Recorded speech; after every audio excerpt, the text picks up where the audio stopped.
long ago. Be gentle. Of course. All right. Of course. It wasn't too long ago that we were last with you in Tampa. It was definitely a different game, especially that first half compared to the first half tonight.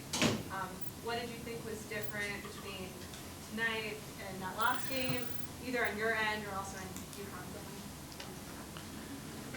Well, I just thought you got to give them a lot of credit. They played at a totally different pace in the first half, and the ball went in the basket. I mean, I got the final stats here, but they were 20 of 35 and 6 for 14 from three, right? Tampa was a little different. We shot a really big number. I think we hit 5 or 6 threes in the first half. We had 12 turnovers. Well, we had 15 turnovers, right? So they had 17 points off of our turnovers. We just never gave ourselves a chance. And they, I think their defensive pressure on the ball and the wings really got them going. So they're two totally different games, I thought, without a doubt. Because in Tampa, we're down 5 going into the fourth quarter, and they shoot a huge number. So.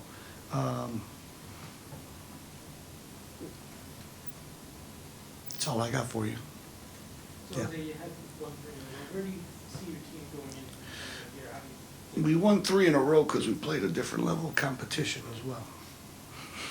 where do You you know. see your next one? Well, I think Tampa. The thing with Tampa too, I think we didn't have any perimeter guys to help us come off the bench too. You know what I mean? We're just so limited in numbers in the backcourt that we can't afford to have a guy have a bad night.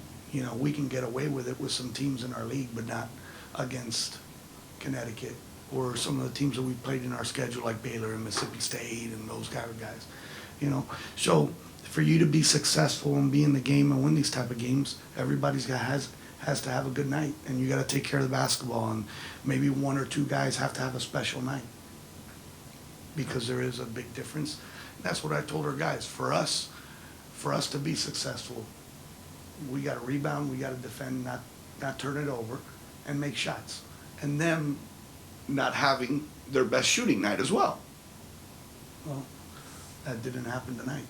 And apparently it hasn't happened in not one night in 7 years in our conference because they went undefeated the whole time. But even, look at their record when they were in the Big East. So. What makes their defense so effective, Jose? Well, in the past, their team, and that's people ask me, this team's a little different because in the past he's been able to switch 1 through 5, when he had Feast and Gabby and those guys. Now I think when those 2 wings topside and they can take away wing ball entries, and now you can only get into dribble entries or post entries. I think Odota's really got him better as well. I think the Aubrey Griffin kid's going to be special. The way that she gets up and down the floor, and she's active, and she's long, and she defends. I mean, today he came out and pressed a little bit in the 1-2-2 and made our inbounder handle it a little bit and rushed us. But in their man stuff, where they started to double and take the pad reversal pass away, that's what got them going. They're really good in transition today as well. Coach, your program is always about getting to the NCAA tournament for as long as we side know. Yeah. You've got to win the league tournament like we did in. Oh, without a doubt. I think every team, every team in our league has to win the tournament to get a bid. I think this is a 1-bid league this year. I mean, just because of scheduling and the way that it falls out, without a doubt. How you're saying? Okay, we got to get by Temple. Whoever wins that Temple, Tulane, Tulsa, game, and then we get to see them again on a Sunday. Well, we've always played in either the semi or the final, so we got to correct things in a short amount of time. Is that going to be more physical, or do you have to do more of a psychologist or psychiatrist to mentally make your team believe that they can win? Well, we definitely, the way that we played tonight didn't show it. And that's what I told our guys, that, at halftime, you know, don't get me wrong, the pace of the game played, he subbed, right? We walked the ball up the floor to shorten the game, so we wouldn't take quick shots, bad shots to lead. A bad shot is just like a live ball turnover. So, we gotta go to Mohegan and win the first one, you know? And if we get them again the following day, I guess go ahead and be a psychologist like, Herb Brooks and USA Olympic team that got drilled by the Soviet Union back then, the Russians, right? In like 2 weeks before the Olympics, right? So I mean, I don't know, but for us to have for us to give ourselves a chance, we can't turn the ball over and shoot so poorly, you know, and give up as many transition baskets as we did. But you know, we got to get the first one on Saturday, and then after that game, worry about Sunday. One thing I want to follow up on. Sure. If you've done this for senior day, when UConn had senior day up there. Yeah. Your team stayed on the court. Yep. For senior day, you did it for the senior practice players. We've done it every year. We've done it for everything, and it's the right thing to do. And we've seen every other team in this league, when they played on senior day, leave. Why is it important to you to be out, have your team out there for that kind of ceremony? Well, it's paying respect and recognition for those kids that have played for 4 years for any program.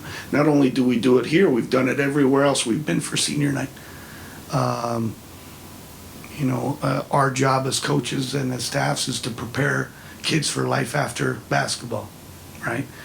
And I think it's a sign of respect that you've battled, you know, for fellow student athletes for 4 years, or transfers, or what being the case, you know. And I think it's the right thing to do. Jose, as someone who recruits a lot overseas, Yeah. how concerned are you about this coronavirus affecting or improving, affecting kids coming over, affecting the whole thing? You know, I don't know. You know, I think it's something that I don't know too much about, to be honest with you. I think, you know, it's definitely alarming on how quickly you have cases popping all over the country. It's definitely gonna affect travel. Right after the conference tournament, I'm supposed to go recruiting, so I don't know how that's gonna affect. But hopefully we can find a way to contain this and find a way to attack this strand in a better manner. You know, it could be a lot worse. I know early on there was like 90,000 cases, but there were only like 2,000 deaths, right? So hopefully we can figure. It's definitely alarming. We got to figure something out. Without a doubt, it's definitely going to I think affect some summer tours this summer, if it goes into the summer, and the economic impact all over the world. You know, we'll see how that's going to shake out here in the coming couple months. Jose, you won't play UConn in the regular season in the same conference again. Right. You want to reflect a little bit on what the effect is going to be on I think UAC with. I think it's going to be a huge effect. You know, if anyone says that, hey, you know, we're happy they're gone, I know my career record would be a lot different, right? But you got to think about the big picture, right? Us coaches want to coach against the best, and our players want to play against the best. But if you play UConn twice or even 3 times, those are 3 strength of schedule games with a team that has a top 5 through 8 RPI every year. How are you going to make that up? You better schedule a lot differently in the non-conference now moving forward, because you're losing 2 games against. You're taking a huge hit in your strength of schedule. So I think that's something that everybody in the league has to look at. How are you going to make that up?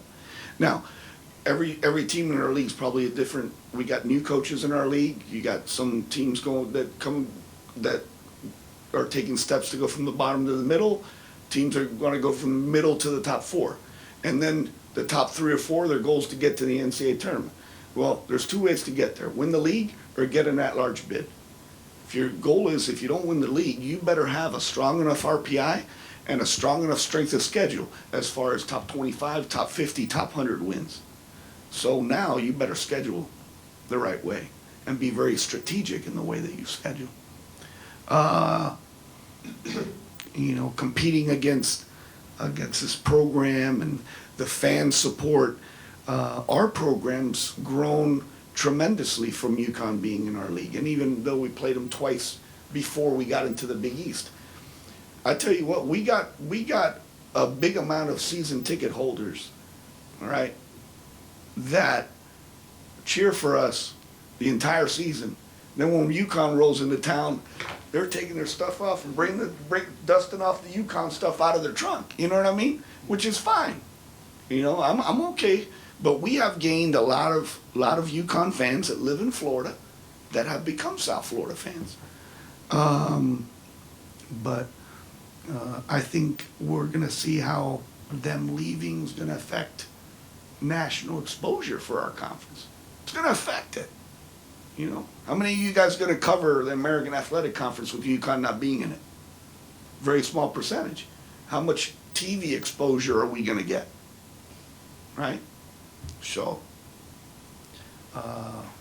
we'll see. We'll see what happens. You're gonna try to schedule more crowds, huh? Yeah,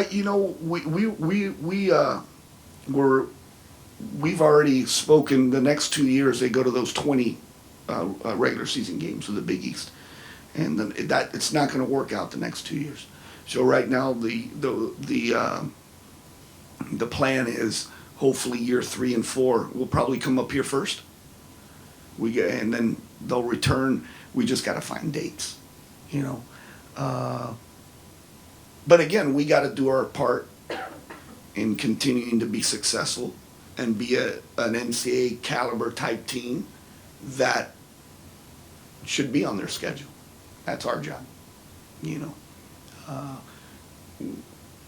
He's just not going to play us because we have a great relationship and we're friends to hurt his RPI, you know. So, and if we continue to recruit and develop and continue to do what we'll do, then hopefully the series will continue.